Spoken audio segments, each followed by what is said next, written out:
Hi, everyone. I'm Jackie Barrios, licensed advisor in insurance and retirement planning. Good morning, everybody. I'm Ethan Weissman. I'm a licensed insurance and retirement advisor and also a licensed realtor. Thank you for joining us today. And today's topic is going to be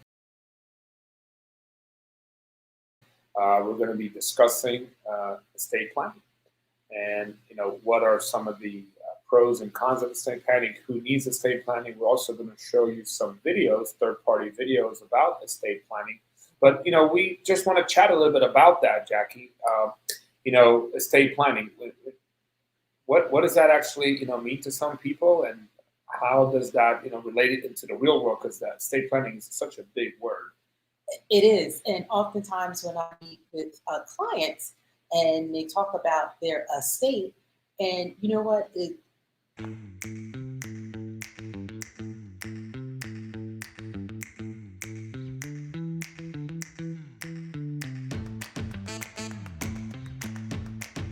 Wouldn't you rather be in control of you making a decision and how whether it be your home, your car, your money's in your bank account, how that and who that is going to transfer to um, should you pass on?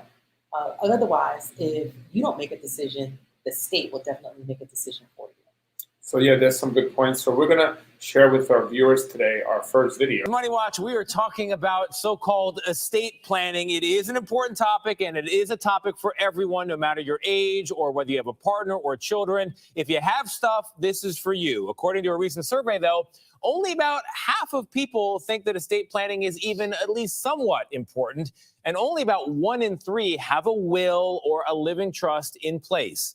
CBS News business analyst Jill Schlesinger is here with what you need to know. Good morning. Learn something already. Everybody has an estate. It's just your stuff. Yeah, that's it. We all have stuff, and there are 3 essential documents that make the passing of your stuff and your wishes a lot easier. Okay. The first is a will. Just says, hey, here's my stuff. Here's who it goes to. Okay. In that will, you get to name guardians for your young kids. Mm-hmm. So if you don't have a will, guess what happens? The state where you live decides who gets your kids. Some of your siblings might be great parents, others not so much. You then have 2 other documents that are really important. One is called a healthcare proxy. I think this is vital. We just went through a once-in-a-century pandemic. Yes. Anyone can get sick at any time. You want to make your wishes known. You name somebody, your agent, who makes a healthcare decision on your behalf. And the last document is called a power of attorney. And this could be important if, like, gosh, I tripped on the street and I'm laid up in the hospital and I need somebody to enroll in my benefits for me. So you're naming someone an agent to make a business decision, a transaction. All of these documents, they have to be in writing. They have to be notarized. So no writing it on a napkin. And let's talk a little bit about that. So she mentions there are 3 vital documents. And one of the most important documents that she mentioned is the power of attorney. So the will, let's kind of break this down. And I get this question a lot, and people kind of confuse what a power of attorney can and cannot do, what a will can and cannot do. But a will is used when someone passes, and the will gets to name an executor to administer where the assets go, where the children go. So the will works when you pass. And the last document that she mentioned was a power of attorney. And the power of attorney is a document that's used when you're alive, but you're laid up, or you can't manage your own financial affairs or medical affairs. So you name a power of attorney to go withdraw money from the bank, or make some medical decisions on your prescriptions because you can't. So those 2 documents.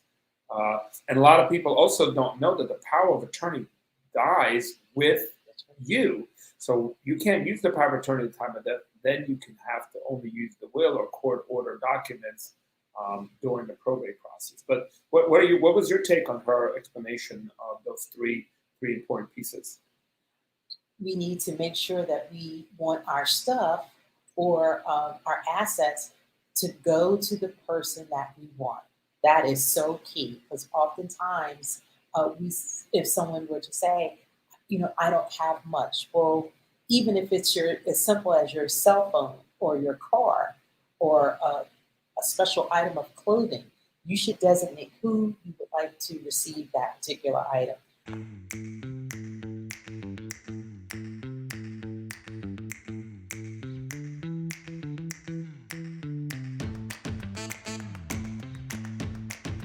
And it has to be in writing, and it has to be notarized. One of the other takeaways that was really important for me is, as we advise seniors or people transitioning on to retirement, it is so important and that they have that durable uh, power of attorney or that health care directive, because oftentimes we could get sick and we need someone to be our voice. And that document helps us, our loved one, to be our voice, because they know how we would like to receive our care and where we receive our care. So that document too is very important to have. That's right. That's right. So we have another video that we want to share with you. The first video you saw was a CBS Morning Show. You can always find their video on YouTube. And this show is Dave Ramsey. We had one of these shows segmented on our show before.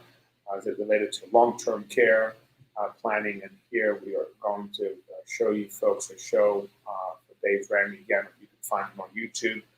So let's cue in his show, Jack.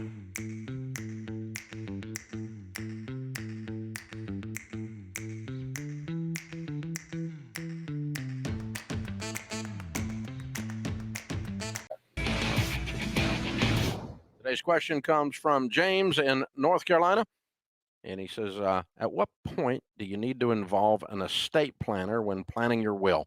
Or can you just go online and complete a will for your will? It's about $100 to get a full set of documents to do a properly done basic estate plan. Now, at what point do you need to do more than something like that is his question. Probably just due to the complication of your estate. If you get up over about $2 million, I probably would go ahead and spend the money to have an attorney, a professional estate planner, do your will. The truth is, you do not have any federal estate tax problem until your estate is over $20 million currently. And so if you don't have a huge estate, it's actually $22,800,000 right now. No federal estate tax on estates smaller than $22,800,000. And a very simple AB marital trust, if you are married, can double that. And so instead of, basically 22 and a half, you'd be at 44, 45 million before you'd have any taxes with an AB trust. So the way this works is simply this. Spouses can receive an unlimited amount from their spouse with no federal estate tax. It's when the second spouse dies that you get tagged if you're up over that 22 million. Okay, it used to be 2 million years ago. Okay, but right now. There's also a very interesting explanation about spouses and how the estate transfer of assets to the spouse. So the interesting piece he said, it's about the second spouse.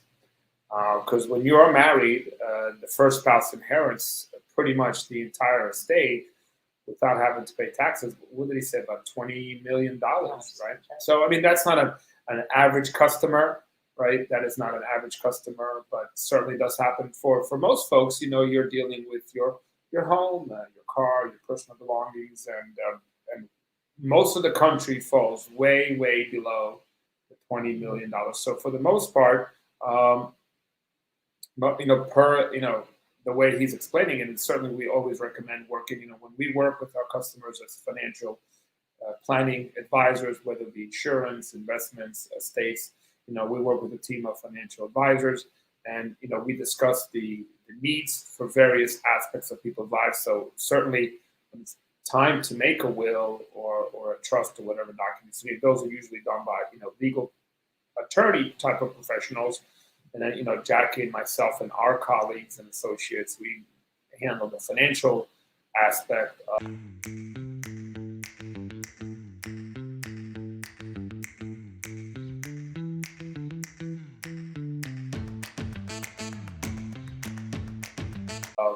those types of proceedings.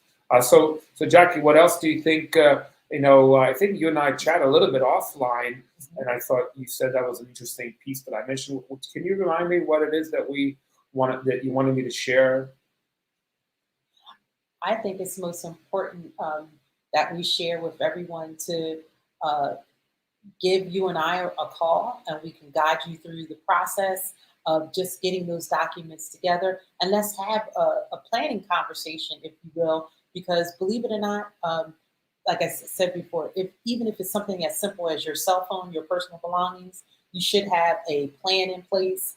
Um, I, as I'm a single adult, my daughter just recently got married, so it's important that I, as a single adult, begin some form of planning process. And I do have that healthcare directive in place and that living will in place. But also, as a young married couple, when you're acquiring assets as you go along in this life, things change day to day. You should have those 3 documents in place. And even when we advise our uh,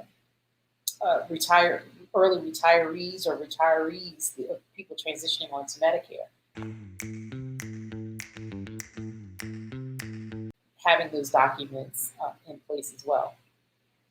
That's great. That's great. Yeah. That's great information. And, thank you for reminding me to remind our viewers to please contact us through our YouTube channel. Click on the channel link description and schedule a free complimentary consultation. We wanted to thank you for joining us today for our special show about estate planning. That area is very big to cover in just one show, so please always tune back in and on all of our shows and rewatch them. And if you want to be a sponsor and advertiser on our show, go to our YouTube channel, click on the link, and schedule a meeting. And as always, like us, subscribe, and follow us on our channel, Plan Well, to Live Well, Facebook, Instagram, and most importantly, don't forget to turn on your notifications. That's right. And Ethan and I, as always, we want you to, when you plan well, you live well. And thank you so much for watching the show, and stay tuned for more. Thank you. Take care. Take care.